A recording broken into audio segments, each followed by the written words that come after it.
My name is Kala, Arvind Kala. A vast number of people end up alone, isolated, even lonely. This is the human situation. It's as simple as that. And what is why they end up lonely is because there are far more factors which drive people apart than factors which keep people together. Now, all of us inhabit two different worlds: the world of the family and the world of the friends. Now, when I say family, I mean siblings and parents, and with friends, I mean school and college friends plus office mates or neighbors you may get close to. Now, let's talk of a family of say five: mother, father, two sons, and a daughter. Now take this family. It lives very peacefully. They're very happy. But one day when those kids grow up, the two brothers and sister grow up, they get married. Now when they get married, those three become six. Now the three people from outside who get into this family, in the sense that they marry into this family. So there are two women from outside and the son-in-law.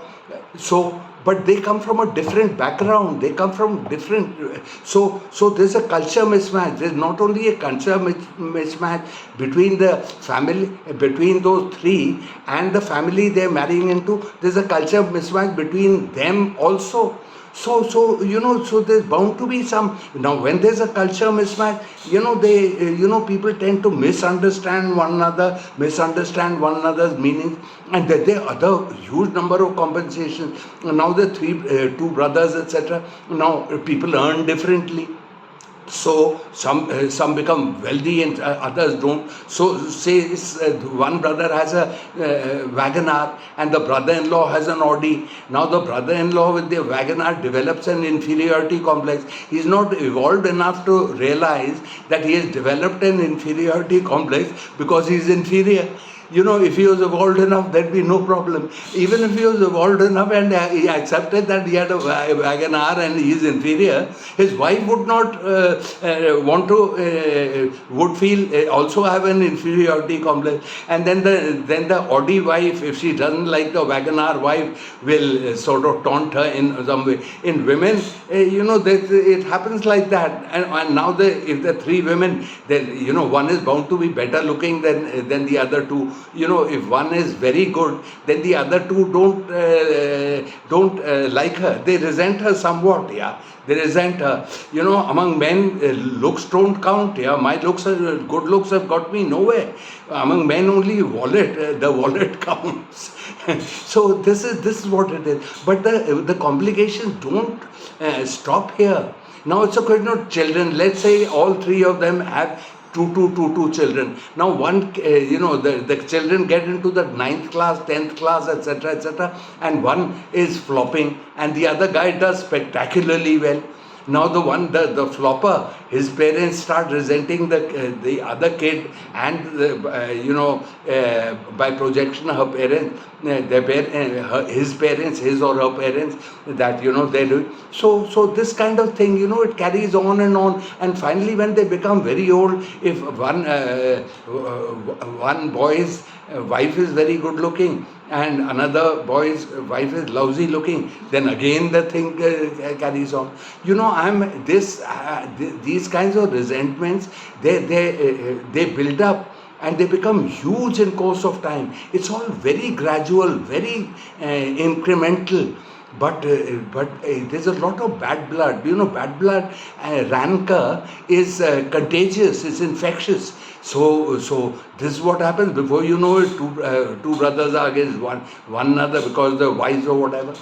So this kind of thing, and over decades, these resentments, they solidify into some kind of a mild enmity, because I see a very large number of brothers who don't get along well, who don't even talk to one another, who avoid one another, and sometimes sisters also, two sisters and whatnot. So North India is full of this kind of thing. And the same thing now from this happens in every home where there are married children.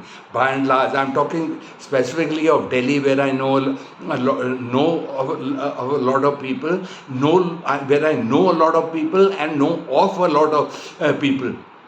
is the story of every home. Now let's move to friends. It's the same thing. Four friends, they get married, and the wives don't. The wife will poison the husband against against some other friend or against her friend's wife. So a lot of there's bad blood between friends like that also.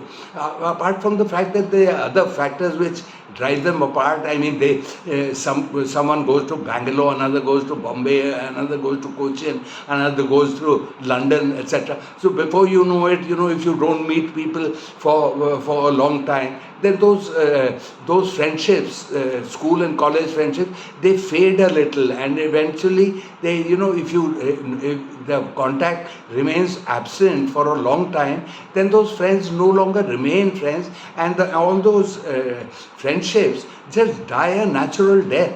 So all these factors keep people very alone. Even in India, there's a huge amount of adult loneliness. Now, when I say something like that, what about America and England?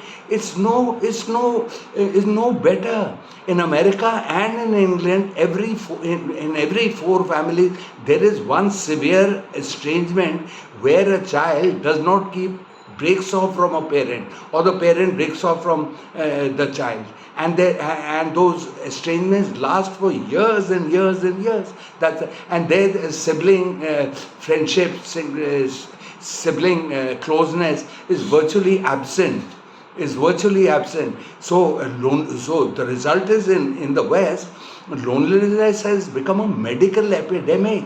It's a severe health hazard. Loneliness is recognized as contributing to anxiety, depression, heart disease, and even dementia. I mean, loneliness is such a problem that Japan and Britain have a minister for loneliness. And the irony of ironies is the young who are the loneliest. I can really understand in those fast societies, say a person coming from Scotland, a boy joins a job in London, all his friends are there in Scotland or whatever, you go overseas. There's nobody you know where you go to. And people the locals usually stick to their school and college friends or people they've known for decades. So it's a real problem in Japan and South Korea, etc. In Japan, the isolation is so severe that people disappear from home for years together, and they're never heard of again. God knows where they go and hide, in some hole. And it's a condition called hikikomori, and it's a social phenomenon. In South Korea, the loneliness is such that South Korea has a very high suicide rate, and in South Korean corporations, executives, there's a coffin brought into the office, and executives are asked to step in and lie down, and the lid is closed, so that they get to realize how dreadful suicide would eventually be if they ever thought of it, to discourage them from thinking these self-killing thoughts. Now, when I go to my park, I go for a vigorous walk every morning in a wonderful park I have in my Delhi neighborhood. The people my age, and they look very scowly and grumpy and disgruntled. They look really put off with life. Maybe I look like that also, except that I can't see myself. So I'm not congratulating myself that I'm damn happy and they're terribly unhappy. Nonsense. I don't make presumptions like that. Anyway, so it's time for me to get going. And if you please forward this to everybody you know. And I'll bid you farewell. See you later, alligator.